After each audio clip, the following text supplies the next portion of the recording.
once again, everybody, lovely to see you all again on a Sunday evening, giving up your time for your own benefit, not for ours at all, but we're trying to help you help yourselves become better swimmers and better citizens. I'm delighted to welcome some friends, I like to call them, and colleagues from the Sport Scotland Institute of Sport, who I will introduce just now, and then they've got some other special guests who are going to help them, who I will thank at the end. So welcome to Shirley, welcome to Chris, and welcome to Cameron. Some of you will remember Cameron, who would have been in the position that you guys are in not too many years ago. Commonwealth Games swimmer in Glasgow in 2014, among many other salubrious honours, but delighted the three of them are here. They work for the Institute in the Performance Lifestyle team, and of course that's very much the focus of our session this evening. So I'm going to hand over to them just in a sec, take you through in the normal way, and then at the end will be an opportunity just for me to pass on some other information and do some thanks. So Chris, are you in charge, or is it Shirley who's going to kick us off? It's Shirley who's in charge to start off with, and then we're going to move through each of us at various points. Brilliant. They're all yours, Shirley. Great, perfect. Hi everyone, thanks for coming along and giving up part of your weekend to be here. Delighted that there was so much interest and so many of you have registered to be here. It really reinforces the importance that this topic has for all athletes in your situation, and how crucial it is to try and make sure that we get this right for as many of you as possible. So today's all about planning for after school. For some of you, that might be at the end of this academic year or perhaps further in the future. And we hope that this will be relevant to you no matter what stage you're at. So we've got a few slides to show you and to talk through. And then the most important bit will be hearing from the experts, and that's your peers who have very recently gone through this transition just within the past few weeks, and then the run into that. So maybe over the last year or so, they've been going through the process. So today it's all about you. It's about where you are now and what you think your options might be for after school. It's not about anyone else, and we absolutely recognize that everybody will be at a different stage with this. We are keen today that it provokes some thoughts for you about potentially things that you may not have already considered. Also an opportunity to reflect and recognize where you're at in terms of preparing for leaving school and what might come next, and how ready you are to take that next step. And hopefully just through some of the points that we'll discuss, you'll leave with some actions of things that you might want to start working on or thinking about in order to be as ready as you can be. So who have we got here on the call? We've got Jack Muncey, who was formerly a Perth City swimmer and moved this year to the University of Stirling. We've also got Katie Goodburn, who was previously at Warrender and is now at the University of Edinburgh. And we've also got Ellie Turner, who was previously at Carnegie and Perth City before moving to the University of Stirling. And we look forward to meeting them later. Then from the Institute of Sport, we've got Cameron Brodie. So prior to working in the Performance Lifestyle team here at the Institute, Cameron swam in 2 Commonwealth Games, winning a silver medal in the Glasgow 2014 Games. But Cameron also has a master's degree in sports management, so he absolutely understands how to successfully combine his studies alongside sport. Top right is Chris Foley. Chris has his whole life been connected to sport. He's proud to have been the coach to the Scottish triathlon team for the 2014 Commonwealth Games, and feels very privileged to be working every day with people who've got a curiosity to explore their full potential. That's athletes across all sports within the Institute of Sport. And myself, I've competed in 2 Commonwealth Games and Olympic Games, throwing the hammer. And personally, I've been in the tricky situation that some of you might be facing, where I was torn between academics and sport. Was offered a place to study maths at Oxford, but my main sport at that point was springboard and highboard diving. So Oxford didn't have a diving facility, which put me in a really tough situation and ended up choosing Edinburgh Uni, where those of you who know the facility will know that the halls of residence are right next door to the Commonwealth Pool. So it was an ideal place to be able to continue my sport whilst also getting a good degree.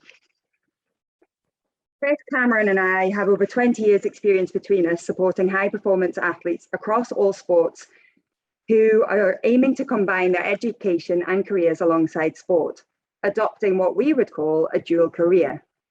Only a tiny minority of the athletes that we work with actually train full-time. The vast majority are also have other interests, and we find that athletes are actually able to enjoy a much longer, more fruitful career in their sport when they retain other interests outside of sport, so that ultimately they've got a plan B should injury or non-selection impact on their ability to continue. So for today, to help the session run smoothly, we ask that you pop yourself on mute and raise your hand if you've got a question. We absolutely welcome questions, or you can use the chat box and we'll either pick it up right away if appropriate, or we might leave it till the end when we're chatting with the athletes. So please feel free to get involved. Also, if you can have your mobile phones to hand, because Chris has got a couple of fun interactive questions for you. Over to Chris. Thanks very much, Shirley, and welcome along, everybody. I reiterate everything that's been said before. Yeah, hopefully you'll get some information tonight that could help you make some more informed choices as you step forward over the next few years. So I'm kind of drawn the short straw, and I'm going to try and engage some technology into this. If you have your mobile phone to hand, could you please sign on to menti.com? And when you go on there, it's a way of us being able to get a couple of questions and get the answers from all you guys, so we can understand a little bit about your reality right now. And they're fairly safe questions. They're around your choices over the next few years, and it just helps us understand where you guys are at. So menti.com, and use the code 38763730. Now I'm going to have to change my screen at the moment because I need to start the presentation, excuse me. But there we go. You're already doing it by the look of it. So at the moment, there was two questions there. First question is around this, how you're going to sort of, whether you already made the transition to leave school or whether you're very, very close to it. And it looks overwhelmingly here like we're getting, you got some time. You got some time on your hands, which is looking good. That's looking really good. Okay, I've noticed 40 odd people have commented so far on that, which is awesome. Thank you so much for that. That just helps me and the rest of the team understand a little bit about where you're at. Next question is this one. So this is a bit more about when you get to that point when school is no longer your thing and you don't have to be there anymore. What are you going to do? What do you think your choice is going to be? Are you going to head in the university route? Are you going to go college? Maybe an apprenticeship? Are you going to go start earning some money, getting some pennies behind your name and being able to sort of be flush with the cash? Some of you might choose a gap year, a time to just to decompress, to try and work stuff out, to go, what do I actually want next in my life? Sometimes that is to focus on swimming, sometimes not. It's to focus on just doing some other stuff, which is ultimately developing you as a person. Again, some great numbers coming in there. It looks like we're getting a flavor that most of you aren't going to be leaving until 2023. And when you do, most of you are heading to uni, which really kind of means that the meeting tonight, the workshop tonight, is pretty much aimed squarely at you. We are also going to make sure there are the other options of college and work in there as well. So thanks for those answers to those questions. That's really helpful. We're going to go back to the presentation now. And I just really appreciate you sharing that with us. It is what we thought we were going to see, but at the same time, it was just nice to know. So really, we're going to look a little bit about getting you to stop and consider the right place for you. So the Scottish Swimming have come up with a phrase, rare which is right athlete, right environment. And that's really where we're going to head and try and encourage you to make sure you've done the searching to get to that point. We've also got some key dates just to share with you, just to make you aware of what is happening over the next year for you to be on the right time and the right space for. And then we're going to hear from those that have just done what you're trying to do right now. So we have made a couple of assumptions, and I wanted to share those assumptions with you so that you're aware why the direction we're coming at this. Number one, at your age and stage, the leaving school decision is often one of the first major decisions you make as a person. It's your step into almost independence. It's a step that can be quite daunting. But the good thing is there's a lot of help and a lot of support, and it's a lot of awareness about what the options are, and we want to share those with you tonight. The other assumption I and my team have made is that right now you've got a sort of a thing for swimming. You're loving swimming, you're progressing as swimming, you've got way more headroom, you want to explore it further. And therefore, this space to chase is an element about you being able to explore your potential over the next few years as you leave school and can sort of choose almost how you want to prioritize your energy in life. And the final thing as an assumption is this thing around, we can't sort of get away from it, COVID-19, what it's done to the industry of further education, higher education. On the whole, it was very disruptive at the start. It is now, in a weird way, and I don't know how long it'll stay like this, but it's looking reasonably good for athletes right now, in the sense that the flexibility that courses are offering, because you can't have all classes back in at once, actually means that there are options to be more flexible in your study right now. And we're hoping that that will continue, which is a great thing for athletes trying to put the work in and live a dual career. So I did sort of have on that list of options there, I did put there, what if work as an option? Some people might want to go into that rather than further education or higher education. Essentially, because this conversation tonight is around universities and a little bit about colleges, you might think that it's got no relevance to those that want to leave and go to work. It is absolutely relevant, is my message. Everything we're talking about tonight is around building a picture of how to make the smoothest, most effective transition to support the ambitions you've got. So please, if work was one of yours, and I know it didn't really pop up, nobody really put it on there, but if it is a choice of yours, then stay on it, please, and we will. The things we cover will be relevant for you. Okay, I'm going to now pass over to Cameron, and he's going to focus on the next part. Fantastic. Thank you very much, Chris. Just checking that I'm off mute there. Thanks, Chris. Thanks, Shirley.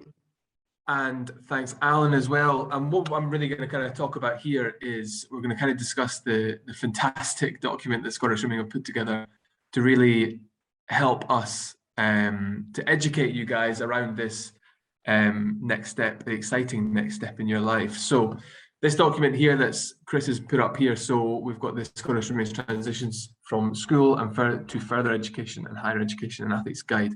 This is all available online and is a fantastic resource. So thanks to Scottish Swimming for pulling that together.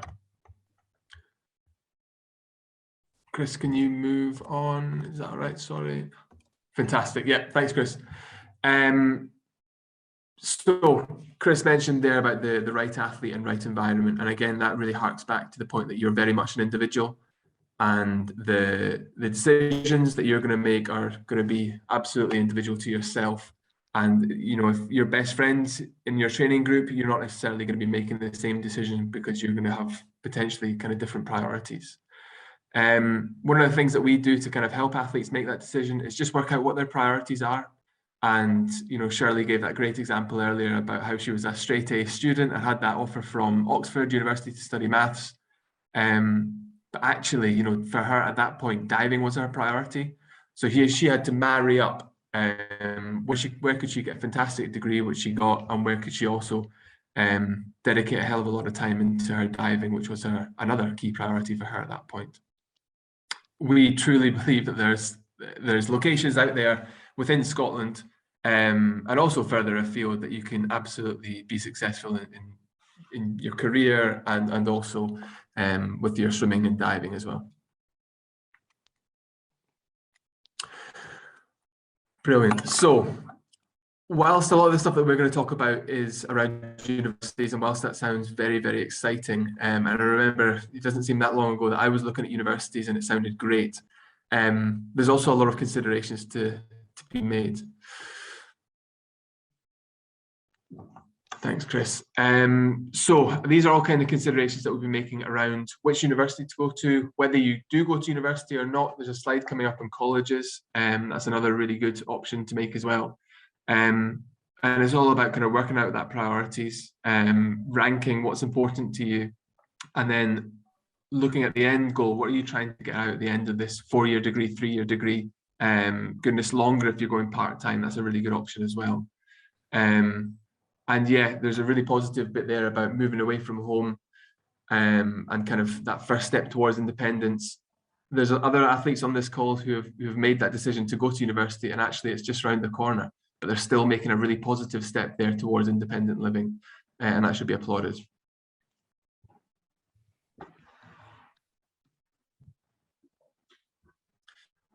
My very creative colleague Chris on the call put this slide together, and it's one that's really going to test my memory here. Okay, so the picture on the left-hand side, so one size does not fit all. Again, that really harks back to that point that what's right for you might not be right for anybody else, and it's about finding out the best balance of everything, taking everything into consideration, the best environment for you to succeed in every walk of life, really. The next slide, so the hard hat and the croissants. So that's an example of how colleges could be a really good option. So colleges offer courses which aren't available at universities. For example, construction management, and some food tech things, for example, are very positive paths and great steps forwards in your future that you might not be able to get at university. So if that's where your passion lies, then college is a great way to progress with that. Now, the picture of the lorry on the right-hand side. So this is for those of you who don't know, this is an articulated lorry, and this is really to trigger my memory into articulation. So this is a really interesting path into universities, but through utilizing colleges.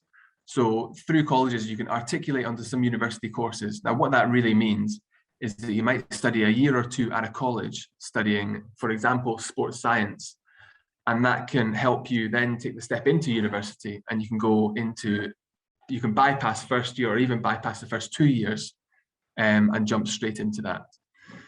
Whilst that sounds great, we've got to also consider there's also some negatives, or not negatives, but there's things to consider rather, from colleges, and they are distinctly different. But they could be really positive steps. For example, colleges, your weekly setups might be quite different to university. Typically at university, you might have 2 or 3 hours worth of class a day. College might condense that into 2 or 3 days and have full 9 till 5 programs, with extra days off, which might work better with some sports and some training environments. There's also the differences between campus locations. For example, Stirling University, so Stirling Swimming Club train or Stirling University program train right at the university. If you're to study, for example, at Forth Valley College, there might be just a little bit more commute. We're talking a couple of miles, that might just be ever so slightly less convenient for you. So just with that, if I go back to the articulation, the website there, pathways.ac.uk, is a brilliant resource for finding out all the information about how you can start on a college course before then transferring into a university program. A lot of decisions, and they might be quite daunting at some points, but you've got lots and lots of people here who are very keen to kind of help you make the best informed decision. So again, referring back to this resource which Scottish Swimming has developed, you've got your own personal coach, you've got the performance director, and you've also got a great resource of senior swimmers who've already gone through this program. I know there's a couple of coaches on the call tonight. Great, it's really good that they're having this resource. We've got our national head coach on the call as well, and you've got other senior swimmers who are going to be speaking at the back end of this presentation. Alongside that, you've got family, you've got university open days. We'd really encourage you to go along to as many of those as you're interested in. And you've also got resources at school. You've got careers advisors. yeah, chat everybody's ear off, ask all the silly questions, which seem silly at this point, but then are actually really important things. Ask all the questions, figure everything out, and then make a really well-informed decision. Thanks, Cameron. Yeah, we can't emphasize enough the importance of trying to get out and visit as many different environments as you are able to do. The athletes that we work with who have made the smoothest transition from school into whatever they've chosen to go on to next are the ones who've done the most comprehensive, thorough research. So be that work, college, university, whatever it is, really seize the opportunity to get out and explore. So within speaking specifically around swimming and aquatics, diving, the Scottish Swimming have become really accustomed over the past 5-6 years to athletes going for 2-3 days to training centres to get a feel for what it's like being in amongst that squad. What's the culture? What's the coach like? How far is the pool from the gym, from where I might like to study? Where would I live? What's the accommodation like? Is it halls of residence? Is it, oh, smooth. Thanks, whoever's operating the presentation. Thanks, Chris. Yeah. Is it self-catering or catered? And that's a big consideration, specifically around timings. So a lot of athletes find that in catered halls of residence, the timings just don't fit with their training, and potentially also the nutritional offering that's there doesn't meet what they would be looking for. So many athletes do choose to go into self-catering accommodation. So get out there, speak to the people who are part of the squad, and see, really imagine yourself being there, everything about living in that environment. How would it feel? How would it look logistically on the ground? How could you make it work? What's the distances? What's the transport like? If you do drive, could you take a car? What's parking like? And then is it a campus university? Do you want to be in the city centre? Those are the more usual debates that any student would have, but the sport specific, I would really try to marry up what your training environment would look like together with the study options. Yeah, Chris. So now, when should you apply? Now, we realise after the answering the question earlier that a lot of you won't be looking at applying until next year. I've got some dates on the next slide that I'll share with you, but just if you're looking at university, then the UCAS website will have the most up-to-date information, and the school should support you through the process. But worth keeping in mind, whether it's this year or next year, they stay the same every year. The deadlines for medicine, veterinary medicine, dentistry, if you're applying to Oxford or Cambridge, the deadline is October, and then it's January for most other courses. The next slide's got some more specifics. A lot of information on here. The purpose of this isn't to digest it, and actually for most of you this isn't relevant because it relates to next year. But the point is to notice, so if you apply by January, then you have to make a decision by June or potentially July if your offers have come in a bit later. So you've also got additional time then between offers coming in and making a choice where you can still go and visit. So you might have done a bit of visiting to narrow down your initial choices up until January, but then you've got another opportunity to go, maybe go again, or if you haven't managed to get to everywhere, then to do a bit more research then. Extra. So extra is, oh, if you pop back a wee minute, Chris. Yeah, extra is for people who have received no offers from the 5 choices, then they can add in an extra choice. And clearing, so that opens in July, and that's for people who haven't received any offers, or some people who may not have applied in the first place, but they're entering the system at that late point. And for colleges, college applications are done differently. So they're not through a central system like UCAS. College applications are done directly through each college, and the deadlines vary, but we would definitely say the sooner the better. if you're considering applying. And you can apply for directly to as many colleges as you want to. Again, open days, get out there, take a look, speak to people. And we really find both universities and colleges are really receptive to you picking up the phone and asking those questions, often even offering to take you on an individual tour if you're not able to make this central open day. So, you know, don't be afraid, do be forthcoming and pick up the phone and ask any questions that you might have. On to the next one. Well, thank you, Shelley. Oh, sorry, yeah, over to Chris. Sorry, yeah, that's me. Thanks. So that there's this sort of the reality that we've spoken mainly here about the British system, but there is another option. There's the US system, and there has been a multitude of varying experiences of athletes that have gone across there, and it's important for you guys that if you are considering the American option, to really go deep on it and actually really make sure it is the right place and the right setup for you.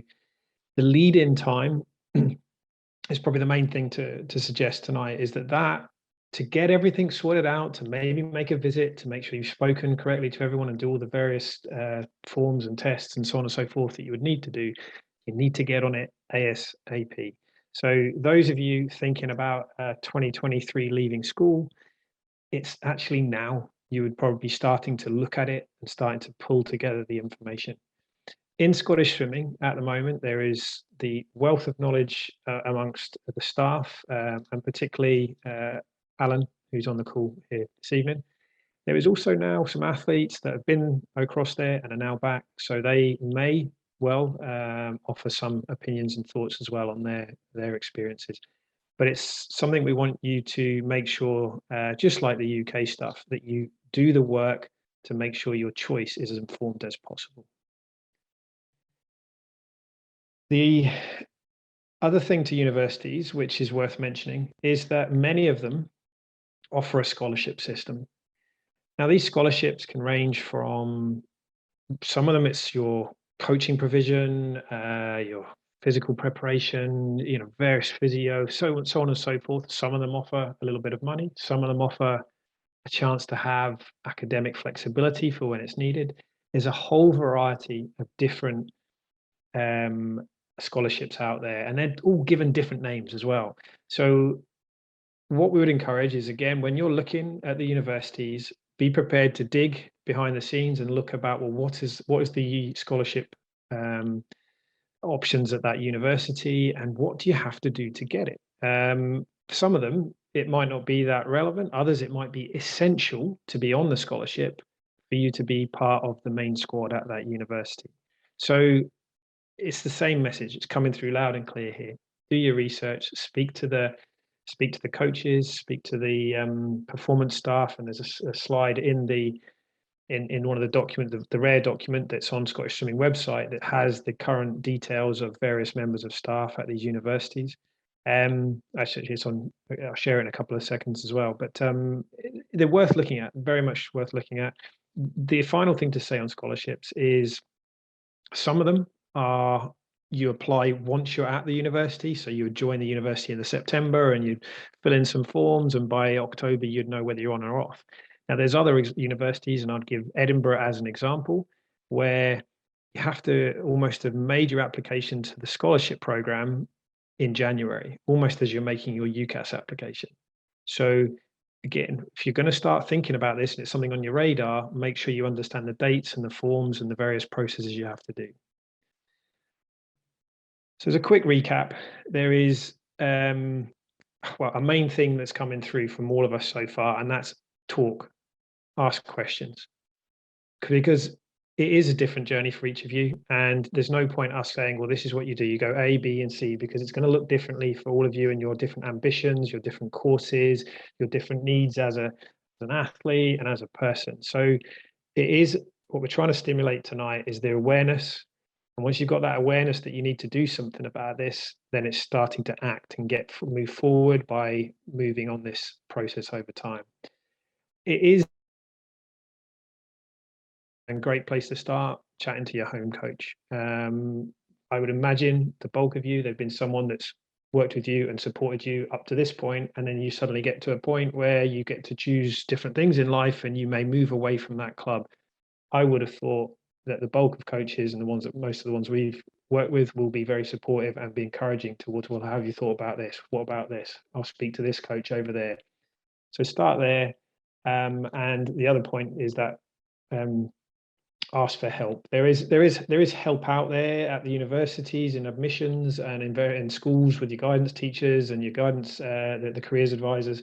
So please ask for that help. You're not alone when you're making this process. Not going to dwell on this. This information is on that document that is on the Scottish Swimming website. It's not a bad one-stop shop for the performance centres that are the Scottish Swimming performance centres. Aberdeen, Edinburgh, Glasgow and Stirling. The only thing I think to note actually is that the city of Glasgow is the one sort of program that isn't directly on the campus or engaged with the campus of a university. Now that doesn't mean it's good or bad, it's just different. And so therefore just worth being aware of that. Sorry, I'm just trying to keep up here with myself. I'm moving ahead a little bit too swiftly. So I think where we've gone to at the moment is, if you are sitting there right now, we've just been talking at you for the last 20 minutes or so, just stop and have a wee think now in the next 20, 30 seconds. Where are you at? Which of these descriptions, 1, 2, 3, or 4, best describes where you are at right now as a young person? And it's okay. Most of you are talking about 2023. So you probably haven't done a lot of this stuff. But just check, where are you at? And then if there are some of you that are thinking about leaving school in 2022 and you've not started some of this, I would encourage you to give you a little bit of a nudge. Those that are leaving in 2023, you could still start the process fairly soon. So the tips: talk, research, and then it's really about you just making the best choice. A gut choice, I suppose, is probably what it's going to be, because you never know if something's going to be perfect, but it's going to be the most informed choice.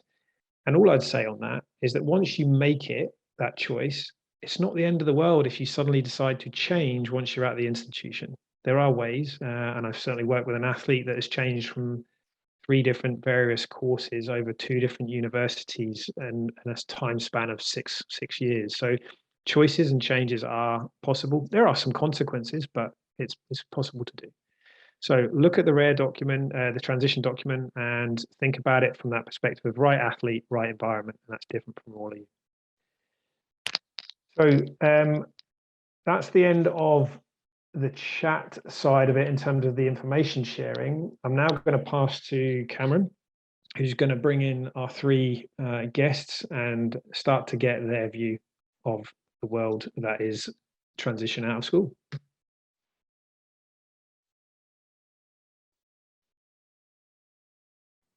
Excellent, Chris. Thank you so much. You're right. We spend an awful lot of our time, Monday to Friday, 9 till 5, helping athletes kind of go through this process. But the real experts are those who have gone through it most recently, we think. And with that in mind, we've got 3 brilliant athletes who have gone through this in the last 12 months and are going to be able to offer their insights. And we hope add a hell of a lot of value to this call. So first of all, I think we've got Katie Goodburn. Excellent. Good. I was right. So Katie, are you there? Yeah, I'm here. Fabulous. Excellent. Okay, so you really made a name for yourself at Warren de Baths. You're now training with the University of Edinburgh. How has the last year been? Well, it's been really good. Obviously, last season was a bit of a weird one because it was still coming back from like COVID and there was limited competitions, but I was lucky I was still able to compete at a couple of events, which was nice. But in terms of making my uni decision, it was quite a long process, slightly stressful at points, but like I had loads of people around to like help me, like my tutors at school and then obviously my swimming coaches and things. I think one of the things I was so lucky with, I was able to train with Edinburgh University in the first lockdown, so I got to know Matt Trodden, who's my coach now, really well, because I had time to like get to know him and like train with him and like understand the Edinburgh University programme. So it was a bit of an advantage having that. So I would recommend like completely getting to know all the coaches at the universities you're looking at and thinking about. But how I came to choose Edinburgh, it was really good academically, and I'm studying biological sciences. So I really liked the way Edinburgh ran the course. It was really broad, like gives you like broad options in semester one, and then you can like narrow down your course by the end of uni if you choose to specialize. So I really liked it in terms of course. And then accommodation, they have an athlete block, which is the one I'm staying in, called Darragh Court. So it's really nice because you can stay with mixed athletes. So I've got other flatmates from other sports, which has been really like interesting staying with them. And it's great accessibility to the pools and gyms. And I really like the accommodation. And then the swimming, I think Edinburgh has like a fantastic setup. So I feel like everybody knows about Bath and Loughborough as the two big national centres, and then Stirling is like it's home for Scottish swimming. I do think Edinburgh, not necessarily underrated, but I feel like people don't know fully like the facilities that it provides, like great facilities, great coaching, like there's 3 really good top squads. So I definitely recommend Edinburgh. And so far I've like really loved my experience, and it's going well. What a brilliant sales pitch. Right, now I'm going to take you back a little bit. So we're going to go back to when you're making those decisions. Would you mind sharing, just from conversations that we had, some of the other places that you were perhaps looking at? Yeah, so I considered, the main ones I considered were Edinburgh, Glasgow, and then I considered Bath and Loughborough as well. And I actually did go to visit Loughborough at one point. And my brother also is at Loughborough, so it was nice I had like someone's opinion I could get. And also going to the uni did also give me a good insight as well to the programme and how things were run. Perfect. And there was something there that you mentioned. You also mentioned about semesters. So I'm going to pretend that I've got no idea what semesters are. Tell me what semesters are. So obviously you guys are all at school, we have terms. So it's pretty much the same as terms. You just have semester 1, which is from when you start uni in September to early December. And then semester 2 is the second half of the year. Fantastic. And is there anything else that you've picked up in the last, what's that been? So in the last year that you've thought, oh goodness, you know, you mentioned earlier about stressful times. Oh, if I'd known that, that would have definitely helped me get through that really stressful time. Nothing in particular I can think of. I think I maybe left some of like researching my course specifically at the uni like a wee bit late. I feel like I should have looked into that a wee bit more with some of the unis. So probably just start early looking at your course if you know what you want to do, and if you're not sure what you want to do, like lots of you have still got quite a bit of time, so that's fine. But nothing in particular, no, I don't think so.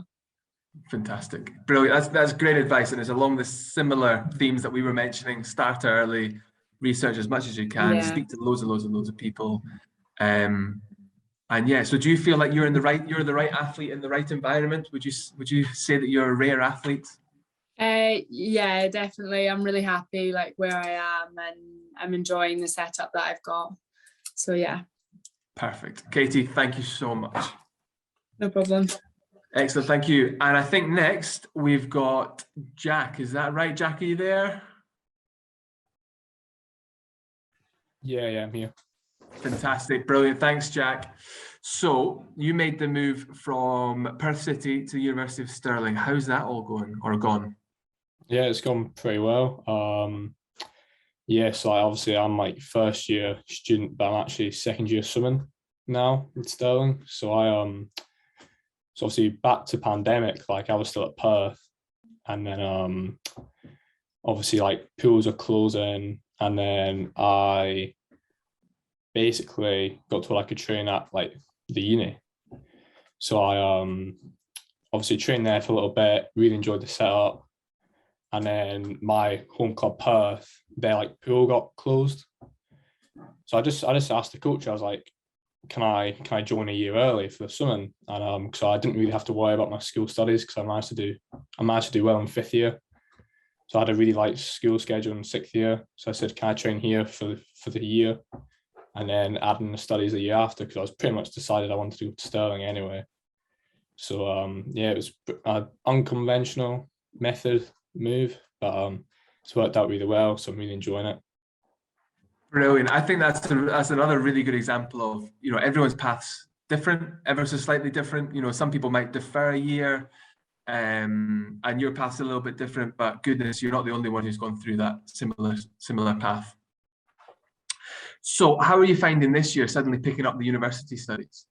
Yeah, I mean, it's a little bit harder, you know, because I didn't really do anything last year apart from swimming. So shocked the system a wee bit, but it's going well. Got reading week next week, so that's good. So yeah, it's been going pretty smooth so far. I managed to fit it all in, like time management. Yeah, the first couple of weeks were a bit challenging, but yeah, it's been going smooth. I've been enjoying it so far. Like, we've actually been able to go in for face-to-face learning as well for a little bit, so that's been quite good. So yeah, it's been definitely a new experience. Like, I'm not living on campus this year. So I'm actually living like 30-minute walk away from campus. So yeah, it's definitely a different experience to a lot of other people, but yeah, I'm really enjoying it. Fantastic. And you mentioned there about reading weeks. So reading weeks essentially half term. Is that a summary? So it's like the semester and halfway through the semester basically. Perfect. And are there any other big differences that you remember from kind of school into university? Independent learning, pretty much. Okay. You know, you have to do it all yourself. Definitely something that you kind of have to do. You know, you can't rely on the teachers doing it for you almost, or making you do it. Your own deadlines, you know, you have to meet them. They don't like message you one-on-one or something. Like, there's hundreds of people on a course. So it's definitely just being independent, you know, taking that from school and just continuing on through uni, really. Yeah, definitely that. I think that's great advice. And you know, you mentioned that independent. So what about independent? So independent learning is a bit of a change. What about independent living? How have you found that? Interesting. Yeah. Cooking. Yeah. It's going all right actually, but yeah, it's just like, that's the biggest thing I'd say, is learn how to cook. I mean, I can cook, but it's improving day by day, I guess. So yeah, that's the definitely thing. Like, you know, you can't come back from training and expect a meal cooked by your parents, you know. So there's definitely a lot of prep involved. You know, you have to do your own shopping. So yeah, it's really, I'd say definitely do it before you go. That's what I got to do last year a bit with my parents, definitely, because I didn't have much school work to do. So I definitely did a bit more around the house, and you know, you don't want to do it, but it does actually help. That's wonderful advice. And what's your specialty meal? If you were going to cook something to impress somebody, what would you cook? Definitely just sweet and sour honey chicken with rice. Oh, yes, Yeah. Please. Yeah. That sounds excellent. Goodness. Oh, you must be really good in the kitchen then. Debatable, but it's all right. It's getting there. Brilliant. Thank you so much, Jack. I know we're pressing a little bit for time, but Ellie Turner, are you there? Yeah, hi. Can you hear me? Is that okay? Fantastic. You're loud and clear. Excellent. Yeah, so something doesn't work, so. Good. I'm glad it's working today. So backstroke extraordinaire, how are you doing? Yeah, I'm pretty good. I had a kind of similar experience with Katie and Jack. Was the fact in Katie, I got to train at Stirling basically right at the start of lockdown. So I got to meet both Steve and Josh, who Josh is now my current coach. And I kind of had the same experience, whereas obviously Perth shut down its pool, so I didn't have the didn't have the pool time, and I needed to train, and Josh was more accommodating to keep me in there. But in opposite to Jack, I didn't have all the grades I needed to get into uni in 5th year. I'm not quite a straight A student, so I needed to still get the grades I needed in 6th year. So I had to accommodate traveling back and forth from Stirling to where I live in Rosai. So it's about a 40-minute train journey back and forth. So I did that for a full year until I learned to drive like a couple of months ago, while still balancing my studies. And then obviously all worked out in the end. Like I now made it to uni and I'm studying psychology. And I also needed to get grades this year and 6th year, and I didn't quite get the boundaries I needed to get into uni this year. But since I swim and I have connections and stuff, writing about that in your personal statement and having connections with people like at uni makes it a lot easier. Because I was worried the whole time thinking, if I don't get this grade, I'm not going to get into uni. But if you talk to people and like figure it out and have a plan before you go, it'll be a lot less stressful for you, and you're more likely going to get into uni if you talk to the right people and think of different things that can happen. Because I always had a backup. My backup was to go to Edinburgh as well, more Napier, not the actual uni. So thinking about backup plans was a big thing for me, because I'm smart, but I'm not like quite a straight Asian. I didn't have an unconditional place. I had conditionals. So to get into uni, it was thinking about these options in the background. But Stirling was always my first choice. I always wanted to go to Stirling ever since I came. Learn how nice the program is and how good like a coach and the whole team is at Stirling. So it was easy enough choice for me to choose Stirling going there. So obviously happy when I got in and stuff. But yeah, no, it's been good, and I'm staying on halls and I'm staying on campus in university, which is nice. All my flatmates are really nice. I don't stay in like as Katie in Edinburgh, stay in like an athlete's like an athlete's like campus. I just stay with 8 other people in like a house basically. It's called a townhouse, and none of them really do sports bar 1 or 2, but they're super accommodating to me being up at 5:30 in the morning, like go training and stuff like that. So it was being really easy for me to move along and stuff like that. And I also have my car as well that I've took to uni. So doing stuff like going to the shops, or like going for your weekly shop, or just wanting to go out for a meal with your friends and stuff, it makes it a lot easier and stuff like that. So yeah, no, I feel like it's been quite a hard process in terms of me getting grades and stuff for this year. But since I've moved to uni this year, everything's been going smoothly ever since then. So Perfect. I'm so glad it has gone smoothly. I absolutely love what you were saying about, right, I've got a plan A, I've got a plan B, I've got a plan C, I've got a plan D. That's just such great advice, and I don't think we've covered that. So this is the real value of having you experts on the call. You also mentioned a lot about communication. Can you remember all the different people that you spoke to, when you were making those university choices and, personal statements and all those people? Who did you speak to? Yeah, so basically when I have a lifestyle coach, obviously, within the squad I'm with, and within swimming. Her name's Paula. She helped me a lot with my personal statements. So like I was sending her in drafts, and she was like sending them back, like adding in bits and bobs that would make it a bit more like, I don't know. She was just doing it a bit better. I was going to my guidance teacher at school, and that got sent in. And once it got sent in, I was like constantly like keeping her up to date if I had any replies from like unis and stuff. And I also got in touch with David Bond, I think swimming performance something in the University of Stirling. He helped me a lot with like giving me reassurance and stuff. Like they couldn't tell me that I was in uni, but they were fairly sure that it wouldn't have went the other way if I didn't get the grades I needed.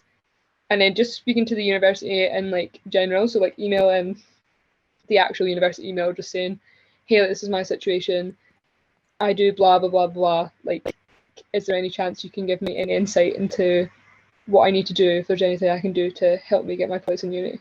So brilliant. Again, that's really, really good advice, and just speaking to everybody, keeping everybody up to date with where you're at, and yeah, working hard and making sure you get your grades as well, because I'm sure that was important. Yeah. Brilliant. And okay, I'm going to ask you this. So one key bit of advice that you would give for the other 70 or 80 people that are on the call today? Don't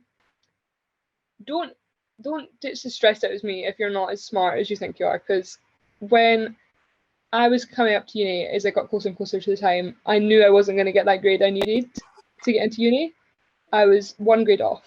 But don't think about it. Even if I didn't get to uni this year, it wasn't the end of the world. Like, think about different options. Like, it's not that like much of a big deal. Like, you have other options, as you've like mentioned on here. You can go to college, you can take a gap year, you can get those grades like throughout the year. It's not like not going to uni when you're 18 is going to ruin it. Like, I have loads of flatmates I have a flatmate who's turning 20 this year because he took a gap year, didn't get the grades, and he went to college instead. So you shouldn't have to think about you have to go to uni straight after coming out of high school. It's not the end of the world if you don't get in. Perfect, wonderful advice. And the way that you said turning 20 made it sound like they're ancient, which is No, yeah, and obviously very not. Like, I'm concerning. going to say 18, so it's a bit older than me, but Wonderful. Ellie, thank you so much for your advice. Really, really good lessons to take away. And goodness, that's, yeah, all three of you, thank you so much for your time. I think it's been really, really useful. Okay, Cameron, thank you for being, that was incredible questioning. Parky, that's a very dated name, but yeah, so I think you've got a job as a chat show host there. The nearly there, guys, so just a couple more slides to go. I think what I wanted to sort of turn to here is that there are some skills to be learned to make that transition well, and Jack was really honest there about how he actually stepped forward into doing things he didn't necessarily want to do but knew that they would help him out a bit, and he's still learning and he's still getting it right. And that butter chicken, the honey chicken sounds fantastic, Jack. So good work there. The point is that you have to learn skills to transition out of school and into other parts of the world. And this first big decision is a great chance to practice that independent thinking, independent action, taking things on yourself rather than leaning on those around us to do the work for us. And that will happen, and that's absolutely fine. It's just at some point there was a responsibility shift from your parents, your school teachers, your guidance teachers, to you standing on your own 2 feet. And I'm not saying that has to happen immediately. I'm just saying that there's a transition happening in all of your lives over the next 18 months, 2 years. And if you can step forward into it, that's great. And one question I have to pose for you around the things that are on the screen is this. And this is my final thing, my final question for you. If you had to make that transition tomorrow, how ready would you be for that independent living sort of thing, the things we just talked about there? I don't really mind where you are, because it's not about me and it's not a judgment thing. It's just having a look at these questions. Are you fully ready and you could do it now? Are you doing it and you're starting to step forward to it? Are you thinking about it? You just haven't got yourself motivated and got started going with it, or are you just not even thought about it yet? Whatever it is, doesn't matter. Make a change if you can over the next 6 months, 12 months. Take a step forward, be a bit closer to independent living then than you are now. So that brings me to the end of tonight. And on behalf of the Institute team, I want to say thank you to, firstly, the 3 wonderful athletes that stepped in on their Sunday evening rest night to offer their thoughts and opinions. That was absolute genius, and it wasn't staged, I promise. They were just fantastic in their approach and their honesty, and I really respect that. Also want to say big thanks to Alan, Lynn, Scottish Swimming for bringing us in, allowing us to share our experiences, share our knowledge, and we really, really hope that you guys out there continue to take steps towards your potential in whatever that is. And at the same time, if it's swimming, and if you move towards that and you love it, then chase it, because it's a great pathway. Anything sport-wise, I've got a real passion for, and I love what sport can teach you about other things in life. So that's enough waffle from me, guys. Thanks for giving up your Sunday evenings. I'm going to hand back over to Alan and let him finish off this. Thank you, Chris.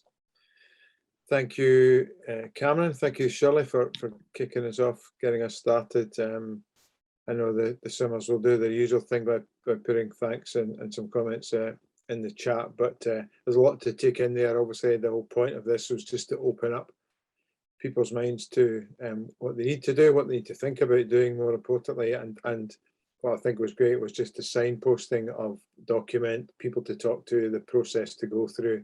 I'm sure there were more than just a couple of parents listening into this as well, and I hope that they got some tips and some guidance. So as well as those three, I said I would thank the swimmers at the end in the style of Chris mentioned chat show host with Goodburn's guides to university application. We've got Muncey's Meals, which is a new spin-off business that Jack's starting, and we've got Turner's top tips on what to do for university applications. Katie, Jack, and Ellie do fully appreciate that you've got busy lifestyles, but we really appreciate you taking time to join us tonight and to add your experience, your lived experience, as opposed to something in theory or something words on a document. So we really appreciate your advice and your guidance and your continued commitment, not just to yourselves, but to the others in the sport. So thank you, everybody. Have a great Sunday evening. We've gone over for the first time, I think, just a couple of minutes, but I think it's really worthwhile doing that when the quality of the session and the information is so good. So back to normal next week, if you like, in terms of the usual inputs from our institute colleagues and sports scientists. I hope you have a good week in the meantime, and thank you again. Take care and good evening.